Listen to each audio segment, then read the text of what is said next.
Good morning, good afternoon, and good evening, wherever you are and whatever you're doing. I hope you're having a fantastic day. I've got a very special and unique build guide for you today. Many times now, it's been requested from me to do a more accessible build that doesn't require you to be in New Game Plus, and ideally that is available early on in the game. So I've got two different builds for you today, both revolving around the same weapon. One build available extremely early, and the other variation a bit later on, but still very accessible. Okay, so enough teasing. The weapon in question, as you've already seen, is of course the Stormhawk axe. And depending on what you're willing to do to get this weapon, you can get it practically right at the start of the game. You only need to have killed one boss, and that is Margit. Once you beat Margit, you can then bait enemies into attacking Nepheli for you, or you can just kill her yourself, and you can loot both of her Stormhawk axes. Now, obviously, this isn't the recommended way to do it, as she does have a great questline, and along with Kenneth Haight and Gostock, they have some brilliant rewards, so ideally, you do want to keep her alive. So, if you aren't willing to do this, you can grab two other axes. One of them is still pretty early on in the game. You can grab it behind this closed door in Lanedell at the bottom of the fortified manor. This leads out into the courtyard. Just be careful of the Virgin Abductors. You just run around the corner and you can loot it from just here.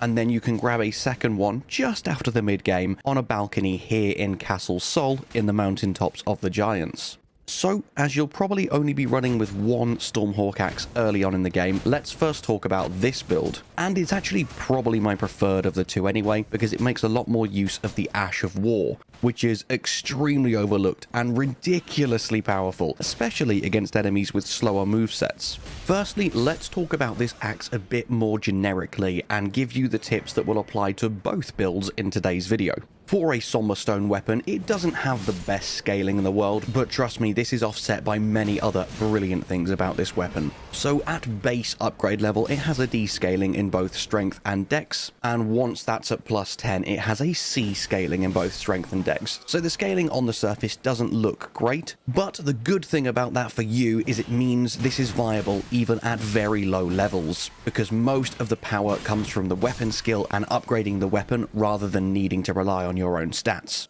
That being said, let's quickly look at the stats. So it requires a 19 in strength and a 15 in dex, and that is literally it. And if you're two-handing just one of them, then actually you only need 13 strength, so very, very low stat requirements. Though it says it has a C scaling in both strength and dex, the scaling is slightly higher for strength. As you can see here, what I've done at Renala is I've given myself the absolute minimum stats needed to wield the weapon, and when I put my strength up to 60, I have 574 attack rating, and when I have my dex up to 60, I only have 555. So this weapon does work fantastic for a quality build, but it favors strength ever so slightly.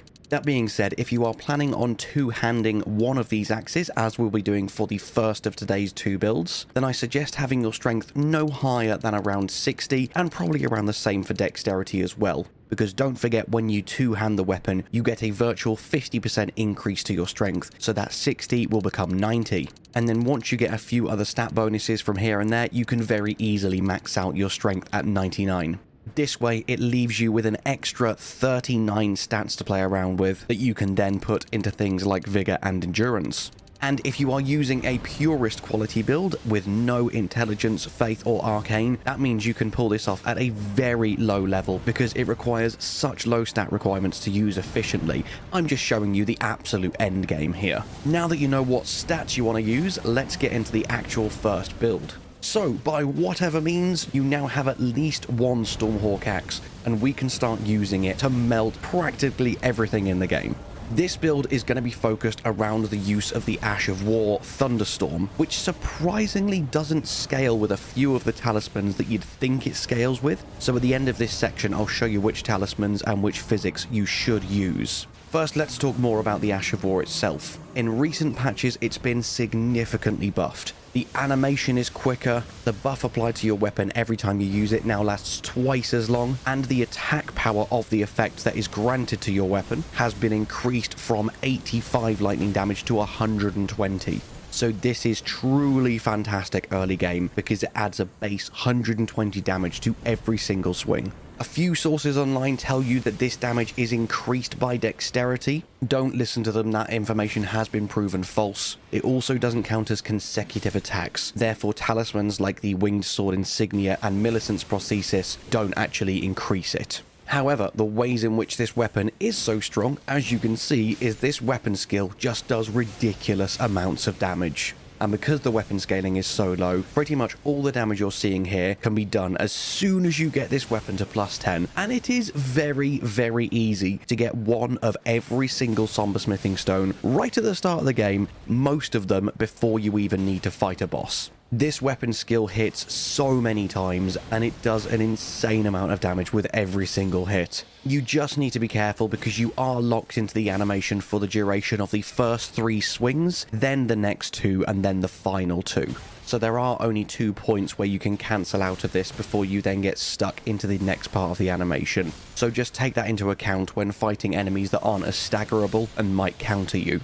Another insanely good thing about this build is the fact that it is devastating in PvP. If you're playing with a friend and you quite often get ganked, this is the weapon for you. It can very easily stun lock people, and it is an absolute bitch for people to deal with in PvP. So if you're not much of a PvPer yourself, and you just want to play with a friend and you both keep getting invaded, wield one of these each, spam the Ash of War, and more often than not, as long as you're not fighting a really experienced PvPer, you should be able to absolutely melt them and go back to having fun in no time. I can't stress enough how incredibly good this weapon skill is in so many different situations. It's very underused, especially for how easy it is to get this weapon. So now let's talk about the actual build that I use to really put this to maximum effect. As you'll see, literally all I've got is just this one axe at plus 10. If you want to, you can really go to the extreme, and you can also put a few points into Faith and give yourself buffs such as Golden Vow and Flame Grant Me Strength. Really, any buff that increases your physical damage is going to make this weapon even more devastating. Next up, I personally am rocking the Crucible Knight set just because it looks gorgeous, but really you want to wear any heavy armor set that keeps you in a medium equipped load, so you're as tanky as possible with as much poise as possible so that you can carry on spamming thunderstorms and just tank through enemy hits. Now for the most important bit, the 2 talismans that you really want ideally are the Carian Filigreed Crest and the Shard of Alexander. Carian Filigreed Crest is available very early on in the game. It becomes available to purchase from War Councillor EG after you talk to Rani and her servants at Rani's Rise for the first time. The other one, the Shard of Alexander, unfortunately isn't available until you finish Alexander's questline. And I did say I was going to keep this as an early game build, so let's look at alternatives. The other 2 are yours to do with as you please. I always recommend the Dragon Crest Great Shield Talisman because it makes you take such a significantly reduced amount of damage. However, use this as your situational slot, so if you're against a fire enemy, equip the flame one, if you're against a magic enemy, equip the magic one, and so on. As for the other 2 places that you can chop and change, my 5 personal favourite recommendations are Radagon's Source Seal at low levels, either the Greatjar's Arsenal or the Erdtree's Favour, depending on if you want a pure boost to equip load, or if you'd also like a bit more HP and stamina as well. And finally, either the Star Scourge Heirloom or the Prosthesis Wearer Heirloom, depending on if you need a little boost to Strength or a little boost to Dex. Actually, before we move on to Physic, an honourable mention to the Green Turtle Talisman. That boost to stamina recovery speed can come in very clutch, and what is fantastic about this one is it's available so much earlier than practically any other talisman that you want to use for this build. For Physic, there is one I recommend 100% of the time, and that is the Stone Barb Cracked Tier. The more you're breaking enemies' stance, the less they're able to attack you, and the more you can spam Thunderstorm. It really is as simple as that for the thought behind that one. It is such a fantastic tier to have. The second one is pretty damn interchangeable. If you're early game and you want an artificial boost to your stats, I would strongly recommend the Strength or Dex Not Crystal tiers, depending on which stat you're more lacking in. Or if you're late game and your build is fully fleshed out, then one of the Opaline tiers. Either the Opaline Hard tier for a small boost to damage negation for a long period of time, or the Bubble tier to practically negate the next attack you receive. With all of this, you will be absolutely melting the face of 99% of enemies in no time at all. and I hope you have a lot of fun with this build. But now let's move on to the second one with dual wielding the Stormhawk axes and see what benefits this holds. With this build, we're primarily going to be focusing on the speed to damage ratio of power stancing 2 axes. Though it isn't one of the quickest power stance movesets, the damage of each swing more than makes up for it.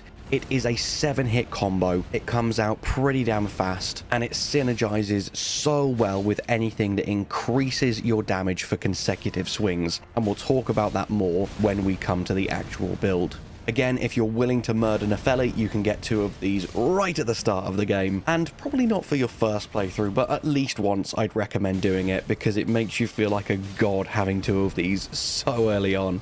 I would advise the single axe with Thunderstorm in most situations, but let's talk about where this is probably more viable than that. As I've mentioned, Thunderstorm gets you stuck into that animation for quite some time. However, power stancing the axes and just using your power stance moveset, you can cancel out of the combo at will and go on the defensive, so this build is really good for quicker enemies and enemies that move around a lot and just have a bit of an unpredictable moveset. The first one that immediately comes to mind is the Red Wolf of Radagon. You can also chuck in any of the birds in the game, Malekith, and maybe a few others. So more situational and probably doesn't have quite the damage output of just spamming Thunderstorm, but still very good if you build it right. So let's talk about that. Actually, just super quickly before we get into that, I should mention that this weapon and axes in general have received many buffs over the last few patches. And if you didn't know, it can even be enchanted with magic and boosted with certain consumables. So there is a lot of versatility when it comes to buffing this weapon.